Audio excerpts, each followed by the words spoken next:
صدقہ خیرات اور زکوٰۃ میں قرآن مجید کی روح سے کوئی فرق نہیں، اس لیے کہ قرآن مجید میں جو زکوٰۃ کا حکم ہے وہ صدقات کے نام سے آیا ہے۔ سورہ توبہ میں انما الصدقات للفقراء والمساکین، تو یہ جو زکوٰۃ کے مصارف بتائے گئے ہیں کہ زکوٰۃ کن کن کو دی جا سکتی ہے، تو اس کا ہاں لفظ جو آیا ہے زکوٰۃ نہیں آیا ہے بلکہ صدقات آیا ہے۔ اور ہم یوں کہا کرتے ہیں کہ ایک صدقہ ہے واجب جو لازم ہے، یہ ہے زکوٰۃ، ایک صدقہ ہے نافلہ، اس سے اوپر مزید دینا، اس کو ہم عام طور پہ صدقہ کہتے ہیں۔ تو صدقہ نافلہ جو ہے وہ صدقہ ہے جس کے بارے میں آپ سوال کر رہے ہیں، اور صدقہ واجب جو ہے لازم اور فرض وہ زکوٰۃ ہے۔ تو اصل میں تو وہی ساری مدیں اس کے لیے ہیں، غرباء، مساکین، یتامى، اللہ کے دین کے لیے فی سبیل اللہ۔ کوئی شخص جو ہے وہ قرضے کے اندر بری طرح بندھ گیا ہے، جکڑا گیا ہے، نکل نہیں پا رہا، اس کو یکمشت کوئی مدد دے کر اس قرض کے جنگل سے اور چنگل سے نجات دلا دینا، یہ چیزیں جو ہے وہ سب کو معلوم ہے، کس کو معلوم ہے؟ وہ تو اختلاف اگر ہوتا تو اس میں ہوتا ہے آج کل کے مسائل میں کہ وہ آیا حالات کی تبدیلی کے ساتھ جو اس وقت چیزیں کہی گئی تھی وہ جو کی تو رہیں گی یا کچھ تبدیلی کرنی پڑے گی۔ مثلا یہ ہے کہ اگر کوئی ترکھان ہے، لوہار ہے، تو اس کے جو اوزار ہیں، ترکھان کے اوزار ہیں، لوہار کے اوزار، ان کے اوپر کوئی زکوٰۃ نہیں۔ لیکن اب سوچنا پڑے گا کہ یہ جو ملیں بنتی ہیں اور یہ جو بڑے بڑے جو ہے کارخانے ہیں، یہ کروڑوں روپے کی مالیت کے، کہ کیا ان کو بھی ہم سمجھیں گے؟ وہ تو مشینیں تو ہے نا، جیسے جو اوزار ہوئے ویسے وہ اوزار لگے ہوئے وہاں پر۔ تو یہ ہے وہ چیزیں کہ جس کے اوپر ضرورت ہے اجتہاد کی، اور جب صحیح اسلامی حکومت ہوگی تو پھر یہ اجتہاد ہوگا۔ ابھی اس پر بحثیں کریں گے تو ایک اختلافی باتیں سامنے آتی چلی جائیں گی اور ذہنوں میں انتشار پیدا ہو جائے گا۔ اسی طرح مثلا یہ تھا کہ اونٹ اگر کوئی پالتا ہے بیچنے کے لیے، اور تو یہ گویا کہ اس کا مال تجارت ہے، اس پر زکوٰۃ ہوگی، اگر اتنے اونٹ ہو تو اس پر اس کے بعد جو ہے زکوٰۃ شروع ہو جائے گی۔ لیکن یہ کہ جو اونٹ کسی نے رکھے ہوں بار برداری کے لیے، کوئی شخص مزدوری کر رہا ہے، سامان یہاں سے وہاں پہنچانا، وہاں سے یہاں لانا، جیسے آپ کو معلوم ہے کہ پابندے آیا کرتے تھے افغانستان سے، اور وہ جو لوگ آتے تھے اونٹ لے کر اور اونٹوں پر وہ ادھر سے ادھر سامان پہنچاتے تھے، اجرت لیتے تھے، تو جو بار برداری کے اونٹ ہیں ان پر زکوٰۃ نہیں تھی۔ اب کیا اسی پر قیاس کیا جائے گا؟ کروڑوں روپے کے جو ٹرالے ہوتے ہیں آپ کو معلوم ہے، اب یہ کس قدر بڑی قیمت کی چیزیں ہیں، کیا یہ بھی اسی میں آئیں گی؟ اب اس میں دونوں رائے ہو سکتی ہیں، اس بات بھی اور اس کے خلاف بھی کہ اجتہاد کر کے ان پر زکوٰۃ لگائی جائے۔ تو یہ مسائل تو وہ ہیں کہ جو علماء جو ہیں راسخ رسوخ فی علم رکھنے والے اور جدید حالات کو بھی جاننے والے، ان کے باہمی اتحاد سے، اتفاق سے کوئی جو ہے اس معاملے میں کچھ کوشش کی جائے کہ اجتہاد ہو۔ لیکن یہ کہ وہ جو چیز آپ نے پوچھی تھی اس میں کسی اختلاف کی گنجائش ہی نہیں ہے۔ عملی نیکی میں اصل شے ہے ہمدردی، ہمدردی میں مال خرچ کرنا، اور اس کے لیے ستون ہے زکوٰۃ۔ کم سے کم یہ 2.5% تو نکالو، بوتل کا کارک تو کھل جائے، پھر اور بھی دو، اور بھی دو، اور بھی دو۔ یہ تو obligatory ہے، یہ تو فرض ہے، یہ تو لازم ہے۔ لیکن مقصد کیا ہے؟ اس کو جو سمجھ لیا بس یہی زکوٰۃ ہی ہمارے ذمے میں ہے، وہ بڑے مغالطے میں۔ حضور نے فرمایا صلی اللہ علیہ وسلم، ان فی المال حقا سوى الزکوٰۃ، اے مسلمانوں یہ نہ سمجھنا کہ بس زکوٰۃ ادا کر دی تو تمہارے مال کا سارا حق ادا ہو گیا۔ ان فی المال حقا سوى الزکوٰۃ، تمہارے اموال میں حق ہے اللہ کا زکوٰۃ کے علاوہ بھی۔ اور پھر آپ نے یہ آیت پڑھی، وَآتَى الْمَالَ عَلَىٰ حُبِّهِ ذَوِي الْقُرْبَىٰ وَالْيَتَامَىٰ وَالْمَسَاكِينَ وَابْنَ السَّبِيلِ وَالسَّائِلِينَ وَفِي الرِّقَابِ وَأَقَامَ الصَّلَاةَ وَآتَى الزَّكَاةَ۔ یہاں آتا زکوٰۃ تو ہے ہی ہے، اس سے پہلے جو آ رہا ہے یہ سرپلس ہے، اس سے آگے کی بات ہے، یہ ایڈیشنل ہے۔ اسی لیے جب انفقوا انفقوا انفقوا انفقوا انفقوا کی جو تکرار ہوتی ہے قرآن مجید میں، تو ایک جگہ پھر سوال کیا صحابہ نے کتنا خرچ کریں؟ فرمایا قل العفو، کہہ دو جو بھی ضرورت سے زائدہ دے ڈالو، don't accumulate, don't retain any thing. ایک بات آپ سے کہوں، آپ کچھ چونک جائیں گے، حضور نے کبھی زکوٰۃ دی، کبھی نصاب کے بقدر پیسہ آپ کے پاس جمع ہوا کہ آپ پر زکوٰۃ واجب ہوتی؟ کیسی عجیب بات ہے۔ ارکان دین میں سے ایک رکن سرے سے غائب، کبھی آپ نے مال رکھا ہے؟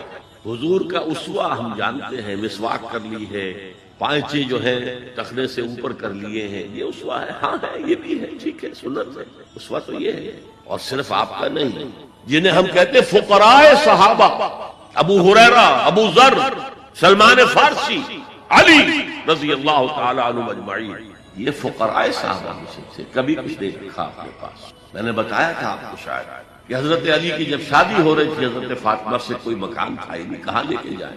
ایک انصاری نے ایک ہجرہ دیا ہے اپنے مکان کا، اس میں حضرت فاطمہ ودا ہوا۔ He didn't have any home۔ ابو ذر وہ تو دوسری انتہا کو چلے گئے تھے۔ قانون یہی ہے، حلال سے کماؤ، اگر ایک حد سے آگے بڑھ جائے تو زکات دے دو، باقی تمہارے اختیار میں ہے، دینا چاہو دو، نہ دینا چاہو رکھو اپنے پاس۔ قانون اس سے زیادہ آپ کا پابند نہیں، کبھی بھی آپ نے جبر نہیں کیا، ایمرجنسی میں بھی جبر نہیں کیا۔ ایک واقعہ آتا ہے کہ حضور کو کئی وقت کا فاقہ تھا، تھوڑی دیر کے بعد حضرت ابو بکر آئے، آپ نے چہرے سے پہچان لیا کہ فاقے سے، پھر حضرت عمر آئے، پہچان لیا کہ فاقے سے۔ شاید حضور خود اپنے لیے نہ اٹھتے نہ جاتے، اپنے دونوں ساتھیوں کو لے کر ایک انصاری کے باغ میں پہنچے۔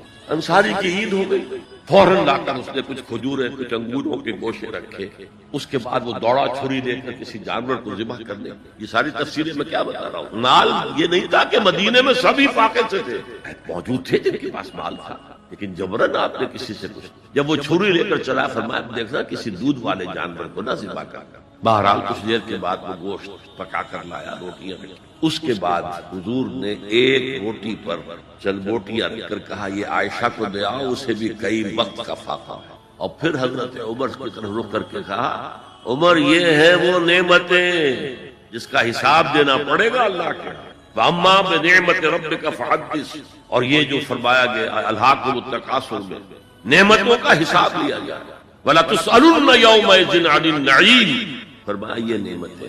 یہ ہے اصل میں انفاق کا معاملہ، آپ کے اس پر چھوڑ دیا گیا ہے۔ جتنا بھی آپ میں جذبہ ہے، جتنا بھی آخرت کا یقین ہے، اتنا ہی آپ پسند کریں گے کہ آخرت کے بینک میں جمع کرائیں، یہاں کے بینکوں میں کیوں جمع کرائیں؟ یہاں کتنا دے دیں گے آپ کو؟ 10%، 20%، وہاں 700% ملتا ہے، 700% نہیں، 7000، 700 گنا۔ Why to keep it in these banks؟ حضرت مسیح کا جو پہاڑی کا باس بہت مشہور ہے، سرمن آف دا ماؤنٹ، بڑے پیارے الفاظ میں میں آپ سے اپنا تاثر عرض کیے بغیر نہیں رہ سکتا۔ جہاں تک مواعظ کا تعلق ہے، جو حضرت مسیح کے مواعظ آئے ہیں ان سے اونچے وعظ کوئی ممکن نہیں۔ اسی میں یہ جملہ بھی ہے، دیکھو اپنا مال زمین پر جمع نہ کرو، جہاں چوری بھی ہوتی ہے ڈاکہ بھی پڑتا ہے، کیڑا بھی خراب کرتا ہے، آسمان پر جمع کرو جہاں نہ چوری کا اندیشہ، نہ ڈاکے کا خوف، نہ کیڑا خراب۔ اس لیے کہ میں تم سے سچ کہتا ہوں کہ جہاں تمہارا مال ہوگا وہیں تمہارا دل ہوگا۔ مال یہاں ہوگا تو دل اٹکا ہوا ہوگا، اور فرشتے اس طرح گھسیٹ کر کھینچیں گے آپ کی جان کو جیسے کہ سیخ پر سے کباب کھینچا جاتا ہے۔ اور اگر دل وہاں لگا ہوا ہے جس کے لاکھوں کروڑوں ڈالر سوئس بینکس میں جمع ہے، اسے کہا جائے نکل جاؤ پاکستان سے، اسے کوئی تکلیف ہوگی؟ نکل جاؤ فلاں ملک سے، ملک بدل کرتے تم، کیا تکلیف؟ میرے بینک کے اندر پیسے ہیں۔ البتہ جس کا باہر کچھ نہ ہو اسے اگر یہ دی جائے سزا، اس کی تو جان پر بن جائے گا۔ تو یہ ہے انفاق کا معاملہ۔ اس میں یہ دو جو ہے، ایک قانونی سطح ہے، قانونی سطح یہ کہ حلال ذریعہ حرام نہ ہو، سود نہ ہو، جوا نہ ہو، فحاشی کو ذریعہ نہ بنایا جائے، منشیات کو ذریعہ نہ بنایا جائے کمائی کا، اور جو بھی آپ کے پاس ہے آپ نصاب کی سطح کے اوپر آ گئے تو 2.5% زکوٰۃ دے دو۔ قانون اس سے آگے آپ سے مطالبہ نہیں کرے گا، اگرچہ فقہا نے یہ فتویٰ دیا کہ اگر کسی وقت جو فقراء ہے ان کی ضرورتیں زکوٰۃ سے پوری نہ ہو سکے تو اس وقت کا امام، اس وقت کا خلیفہ وہ زبردستی بھی عمراء کے مال میں سے مزید لے سکتا ہے زکوٰۃ کے۔ لیکن کمال یہ ہے محمد رسول اللہ صلی اللہ علیہ وسلم کا کہ نہایت جان رسل تحریک جو تھی، انقلابی تحریک، اس میں بھی کبھی آپ نے جبر سے کام نہیں کیا۔ یہ آپ کے چوائس پر ہے، البتہ ایک معیار مقرر کر دیا، جیسے حضرت ابو بکر غزوہ تبوک کے موقع پر سب کچھ لے آئے تھے گھر میں جھاڑو پھینک۔ عام حالات میں یہ نہیں، ایک شخص آئے صحابی انصاری، میں اپنا سب کچھ اللہ کی راہ میں دینا چاہتا ہوں، فرمایا نہیں، تم چاہتے ہو کہ اپنے ورثاء کو قریب اور فقیر بنا کر جاؤ؟ اس نے کہا اچھا میں آدھا دے، نہیں آدھا بھی بہت ہے۔ فرمایا تہائی دیتا ہوں، فرمایا ہاں تہائی کافی، وَالثُلُثُ کثیر، اور ثلث بھی بہت ہے۔ اور یہی قانون ہے وراثت کا، آپ سلس سے زیادہ، ایک تہائی سے زیادہ کی وصیت نہیں کر سکتے۔ دو تہائی مال جو ہے کم سے کم وہ صرف قانون وراثت کے مطابق تقسیم، اور کسی وارث کے لیے وصیت نہیں کر سکتے۔ ایک بیٹے کو اس کا حصہ بھی مل جائے اور پھر مزید جو ہے وصیت نہیں، وارث کے لیے لا وصیت لوارث۔ تو یہ ہے زکوٰۃ، در حقیقت اس جذبہ انفاق کو سپورٹ دینے والی ہے۔ کم سے کم یہ تو دو، بوتل کا کارک کھل جائے گا تو مزید بھی نکل آئے گا اس میں۔ وآت المال على حبه ذوي القربى واليتامى والمساكين وابن السبيل والسائلين وفي الرقاب وأقام الصلاة وآتى الزكاة۔ وآت المال على حبه، اب اس میں جو ترتیب میں نے کہا، الاقرب فالاقرب، الاقرب فالاقرب، سب سے پہلے ذوی القربى، اور اس میں اکثر و بیشتر ہم سے کوتاہی، دور دراز کے لوگوں کے ساتھ نیکی ہو رہی ہے۔ سگے بھائی کی بیوہ اور یتیم بچے جو ہے وہ محروم ہیں، انہوں نے اس وقت یہ کر دیا تھا، یہ کر دیا تھا۔ ظاہر بات ہے کہ رشتہ داروں سے تو شکایتیں ہوتی ہیں، یہ تو ہمیشہ ہمارے مخالف رہے، ان کی ہم کیسے اگر تو اللہ کے لیے دینا ہے تو پہلا حق ان کا، من احب للہ وابغض للہ وعطا للہ ومنع للہ، اللہ کے لیے دیا ہے اگر تو اپنے اس نفس کی جو انتقام کا جذبہ ہے اس کو کچلو، اور جس کا سب سے پہلا حق ہے اس کو پہنچاؤ۔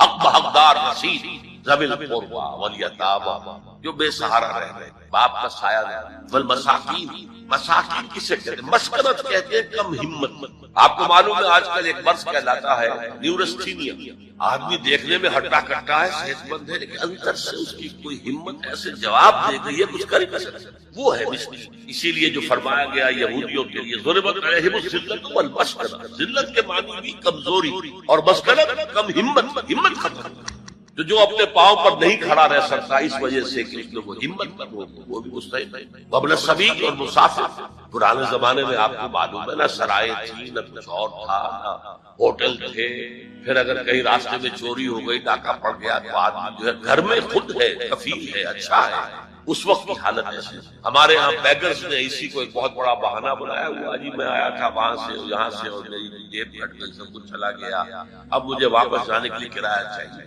اکثر و بیشتر جھوٹے کیسے ہو، اگر آپ کسی کو پکڑ لیں اور ساتھ لے کر کہیں تحقیق کراؤ، حق جائے گا، پھر دیا گا۔ لیکن یہ کہ سبیل یہ بھی ایک کھاتا ہے، وسائلی یہ ذرا تفصیل طلب ہے۔ اسلام کی تعلیم بڑی متواضع، ایک طرف سوال کی مذمت ہے، مت اپنا دستے سوال دراز کرو کسی کے سامنے۔ جو شخص ہاتھ پھیلاتا ہے مانگنے کے لیے، وہ اپنی عزت نفس کو ہتھیلی پر رکھ کر آپ کے سامنے پیش کرتا ہے، اور آپ ٹھوکر مار دیتے ہیں اس کی عزت۔ مانگو اللہ سے، اللہ کسی کے دل میں ڈالے تمہاری ضرورت پوری کر سکتا ہے، بغیر اس کے کہ تم کسی کے سامنے دستے سوال دراز کرو۔ سخت مذمت ہے، اور خاص طور پر بیگری جو ایک انسٹیٹیوشن بن گیا ہے، پیشہ بن اسلام کی تعلیمات کے منافی، اور جس طرح کی ہم خیرات بانٹتے ہیں، 5 روپے کا نوٹ دے رہے ہیں مانگنے والوں، مسجدوں کے باہر سمجھ رہے ہم نے حاتم طائی کی خبر کو لات مار دی، حالانکہ حقیقت میں آپ انسٹیٹیوشن آف بیگری کو سپورٹ کر رہے ہیں۔ کسی ایک کو لے لو، آؤ چلو مجھے اپنا گھر دکھاؤ، مجھے بتاؤ تم واقعی اس قابل ہو یا نہیں، اور پھر اس کی مدد کرے، لمسم کرے، پھر وہ 5 روپے ایسی دے کہ وہ کچھ اپنے پاؤں پر کھڑا ہو۔ میں نے 1 روپیہ نہیں کہا، کہ 1 روپیہ تو اب کوئی شے نہیں رہی، لیکن یہ کہ 5 روپے کا نوٹ بھی آپ نے تقسیم کرنے شروع کر دیے، کیا والسائلین وفی الرقاب، لیکن دوسری طرف سائل کو جھڑکنا نہیں، ولا اما السائل فلا تنہر، اچھا بھائی نہیں معاف کرو، میرے پاس آپ کی مدد کی، میں کچھ نہیں کر سکتا۔ دونوں کے درمیان اصل میں معاملہ، بلکہ یہاں تک بھی فرمایا سائل کو ضرور دو، چاہے وہ گھوڑے پر سوار ہو کر تمہارے دروازے، کیا پتا اس کی واقعی الجھن کیا ہے۔ تو سوال کی مذمت اور سائل کو جھڑکنے کی ممانعت، حتی الامکان خالی ہاتھ نہ لوٹاؤ، اس نے اپنی عزت نفس اپنی ہتھیلی پر رکھ کر تمہاری سامنے پیش کر دیا، اسے ٹھوک کر۔ لیکن جیسا کہ میں نے عرض کیا، یہ انسٹیٹیوشن آف بیگری جو ہے یہ ایک علیحدہ شے ہے، بالکل اس کا اس سے کوئی تعلق نہیں۔ وفی الرقاب، رقاب جمع ہے رقبہ، گردن، فک رقبۃ او اطعام فی یوم ذی مسغبۃ یتیما ذا مقربۃ او مسکینا ذا متربہ۔ فک رقبۃ، کسی کی گردن چھڑانا، اس وقت سب سے بڑی اپلیکیشن اس کی تھی، غلاموں کو، کنیزوں کو اپنے پیسے سے خرید کر آزاد کرنا، بہت بڑی نیکی، بہت بڑی نیکی۔ اور حضرت ابو بکر رضی اللہ تعالیٰ عنہ کے دفتر فضائل میں سب سے اونچا کام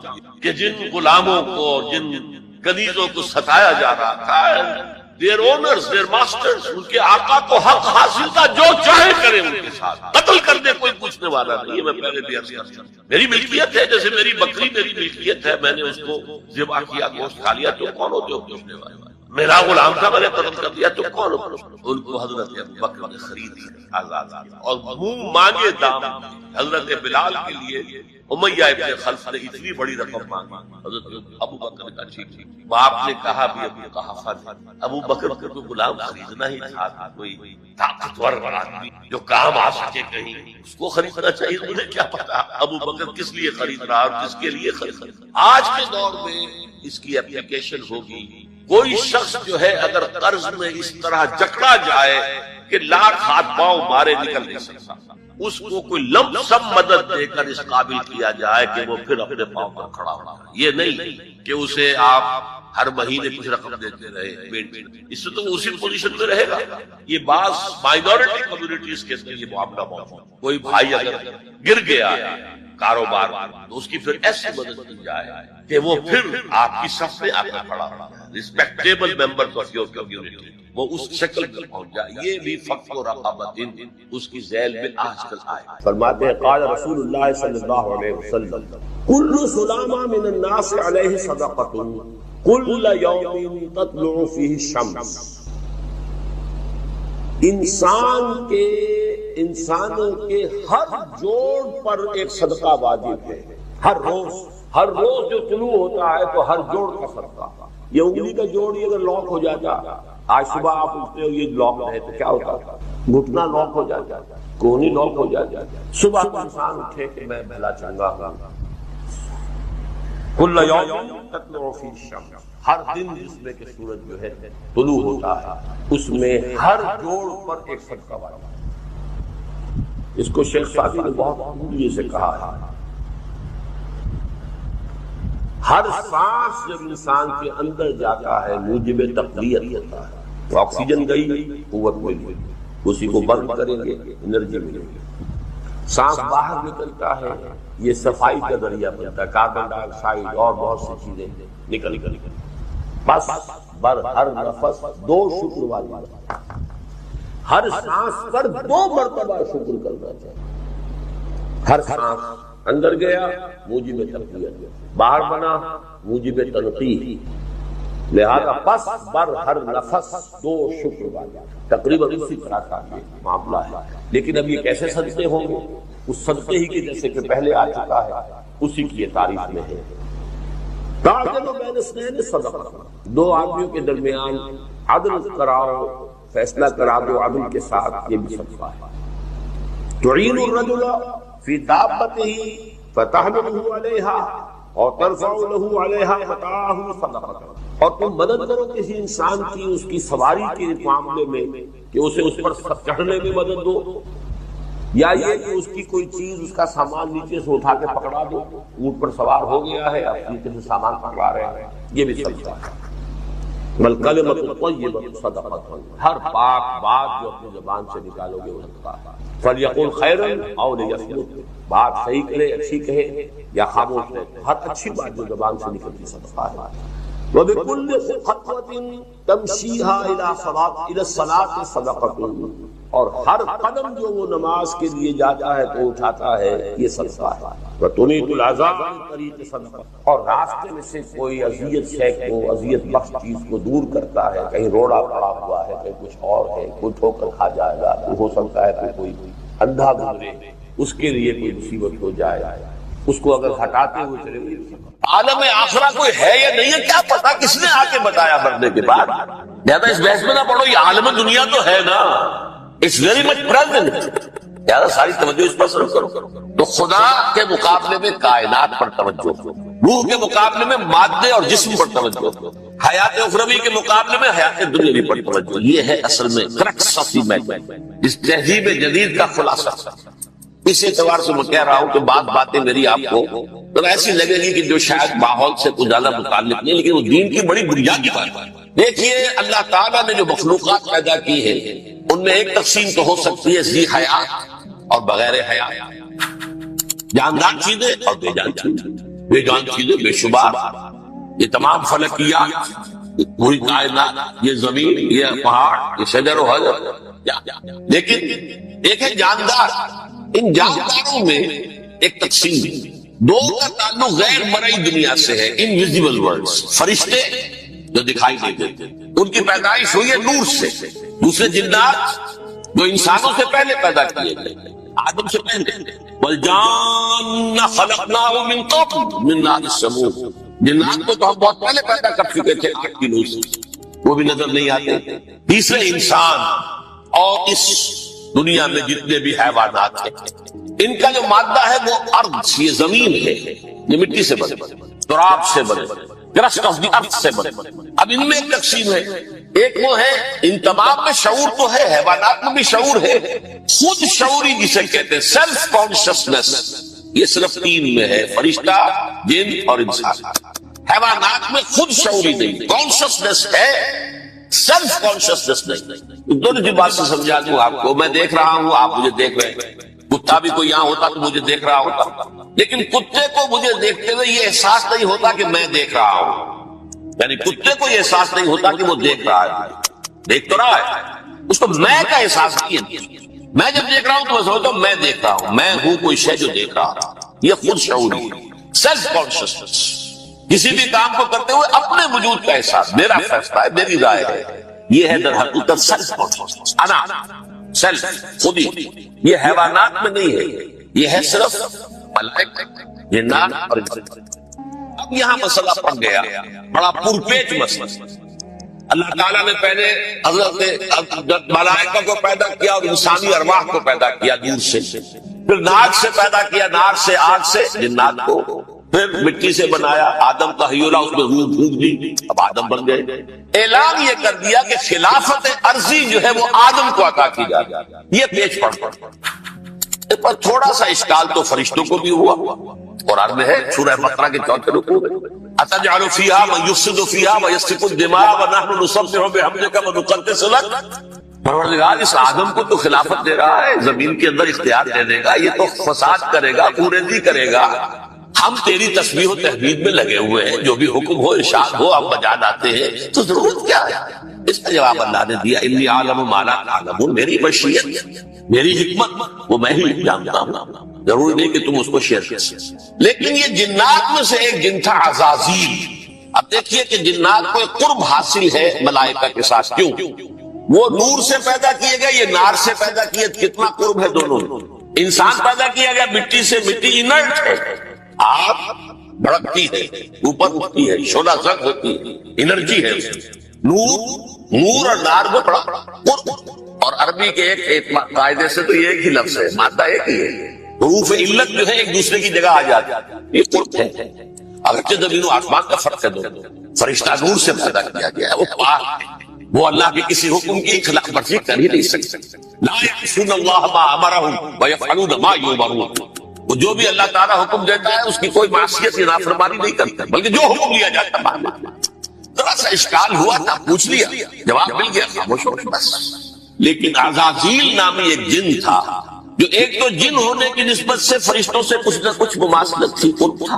دوسرے یہ علم میں، زہد میں، عبادت میں اتنا اونچا تھا، اتنا اونچا تھا، اتنا اونچا تھا کہ یہ ملائکہ ہی کے صف میں شامل تھا.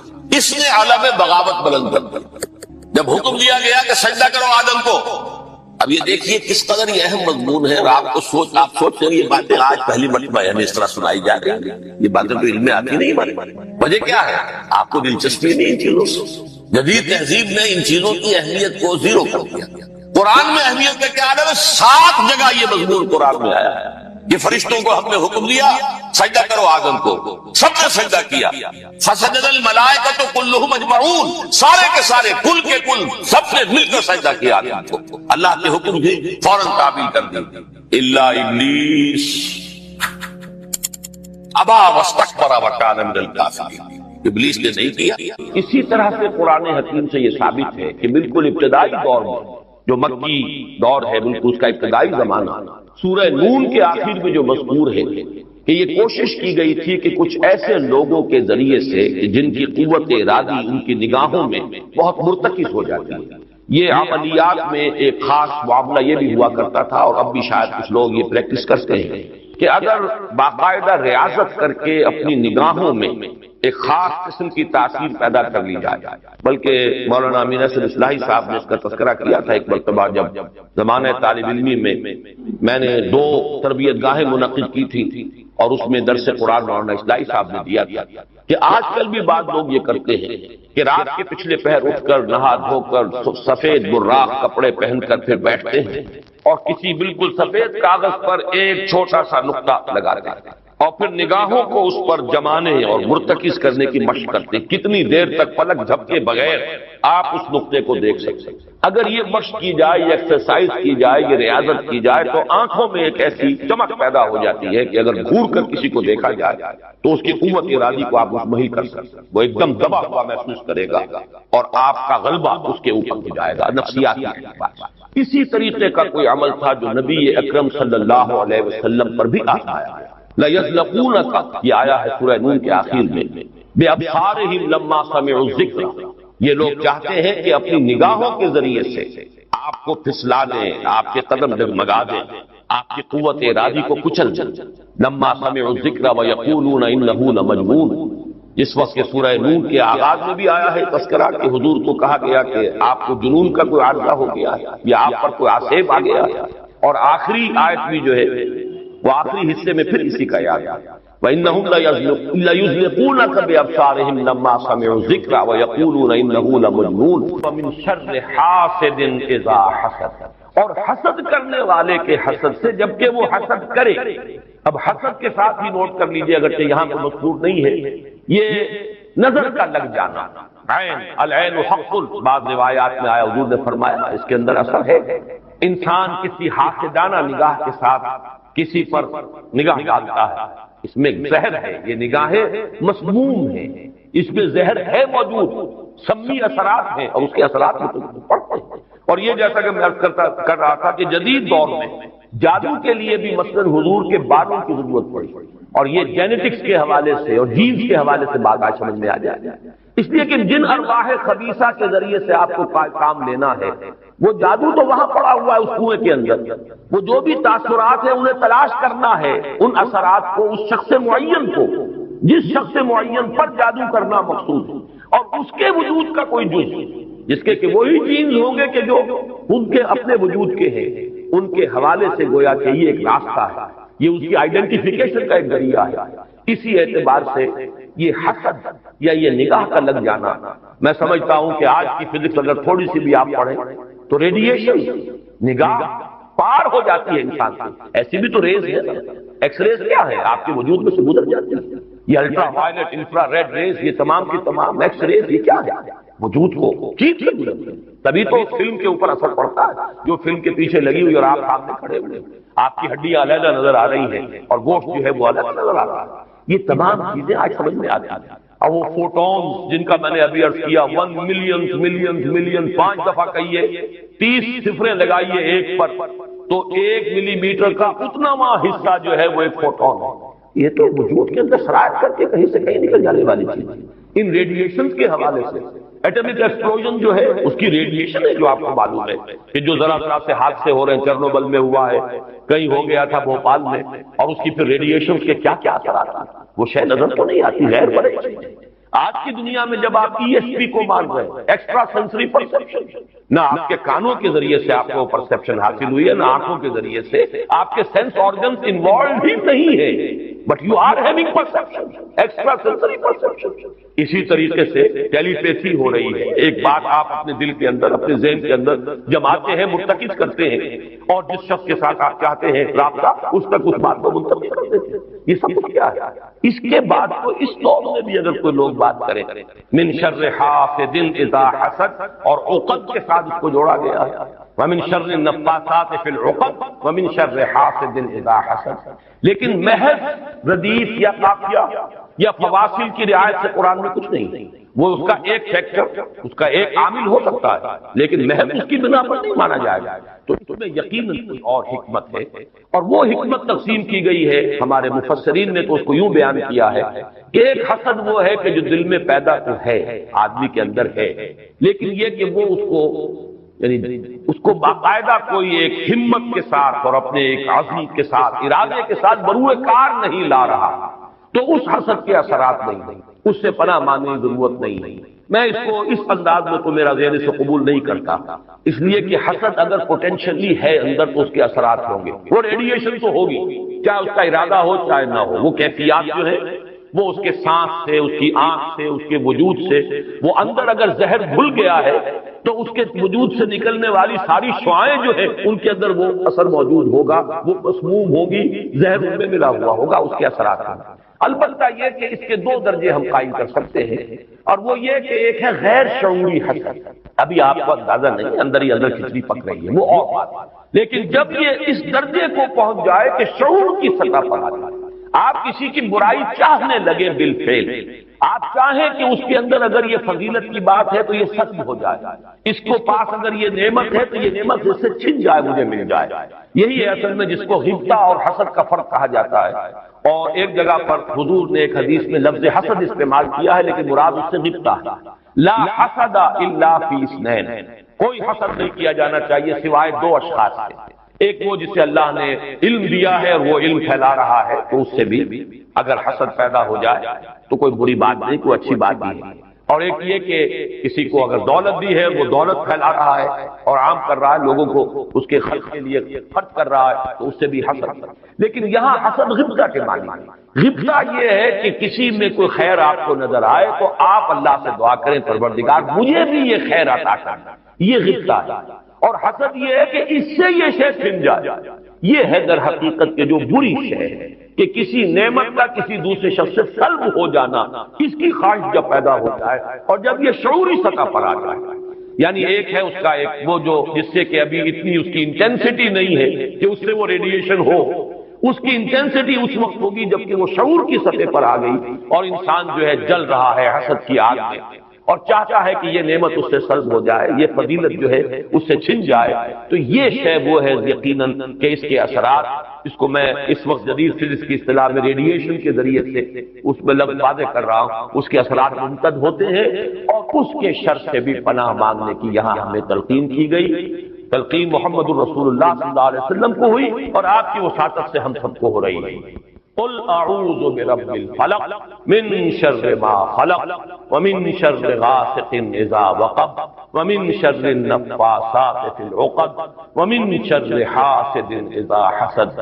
میں جب بھی یہ سورت پڑھتا ہوں تو اگرچہ یہ کہیں مجھے کوئی معصور تو یہ شے نہیں ملتی ہے، لیکن اس کے فوراً بعد بالکل کسی تصنع کے بغیر میرے یہ الفاظ بھی زبان پر آ جاتے ہیں، اللہم انی اعوذ بک یا رب الفلق من شر ما خلقت ومن شر غاسق اذا وقب ومن شر النفاثات في العقد ومن شر حاسد اذا حسد۔ اسی طرح قل اعوذ برب الناس ملک الناس، تو وہاں بھی اللہم انی اعوذ بک یا ربی و رب الناس و یا الہی و الہ الناس وَيَا مَلِكِ وَمَلِكَ النَّاسِ۔ تو اس طریقے سے گویا کہ اس لفظ قل کیونکہ یہ فعل امر ہے، حکم ہے، تو اس پر ہم اگر فوری طور پر اس کی تعمیل کیا کریں تو یہ اگرچہ معصوم نہیں ہے، میں صرف اپنے ذوق کی بات کہہ رہا ہوں، اور بہرحال اس میں کوئی شے ممنوع نہیں ہے، دعا تو ہم مانگ سکتے ہیں، تو دعا ہی کی شکل ہے، تو جو الفاظ ہمیں اللہ نے تلقین کیے ہوں انہی کے حوالے سے ہم وہ دعا مانگے، تعوذ کریں۔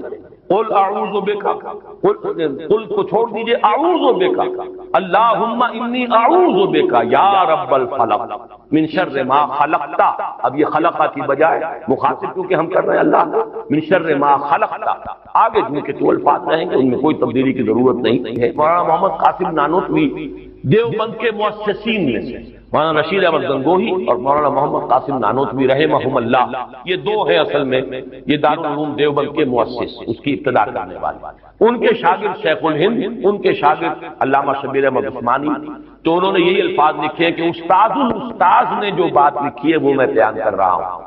ویسے یہ کہ مولانا عبدالعزیز شاہ عبدالعزیز رحمۃ اللہ علیہ نے بھی اس پر کوئی کتاب لکھی ہے، وہ بارہ میری نظر سے نہیں ہوئی، وہ تمثیل اب میں بیان کر رہا ہوں، بڑی پیاری تمثیل ہے۔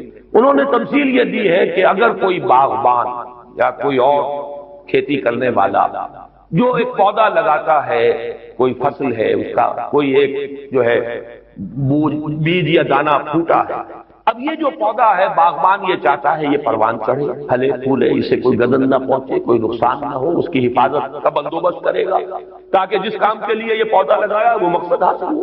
پودا تو مقصود نہیں ہے، مقصود تو اگر آم کا پودا ہے تو آم کا پھل اس سے حاصل کرنا مقصود ہے۔ تو 4 قسم کی اس کے اوپر آفات آ سکتی ہیں۔ پہلی آفت مثلاً حیوانات، جو سبزی خور حیوان ہے وہ اسے کھا نہ جائے، لہذا کچھ زیادہ آپ اس کے گرد جالی لگاتے ہیں، کوئی باڑ لگاتے ہیں، اس سے بچاتے ہیں، اور یہ جو جانور آ کر کھائے گا، بکری پھٹتی ہے کھا جاتی ہے، تو یہ کوئی اس کی نیت آپ کو ضرر پہنچانے کی نہیں، یہ اس کی طبعی ایک خاصیت ہے، یہ تو اس کی جبلت ہے، یہ اس کی طبیعت ہے، اس کا تقاضا ہے، آپ سے کوئی دشمنی نہیں ہے اس سے، بلکہ یہ کہ در حقیقت اس کی اپنی طبیعت کا ایک تقاضا ہے۔ چنانچہ وہ شعر بھی انہوں نے کوٹ کیا ہے، ایسے اقرب ناز پے کینس اقتضائے طبیعت، بچھو جو ڈنک مارتا ہے تو یہ آپ سے کوئی دشمنی اسے نہیں ہے، یہ اس کی طبیعت کا، اس کی جو بھی جبلت ہے اس کا تقاضا ہے۔ سانپ کے بارے میں بھی آپ کو معلوم ہے کہ عام طور پر اگر اس کو آپ کوئی نقصان نہ پہنچائیں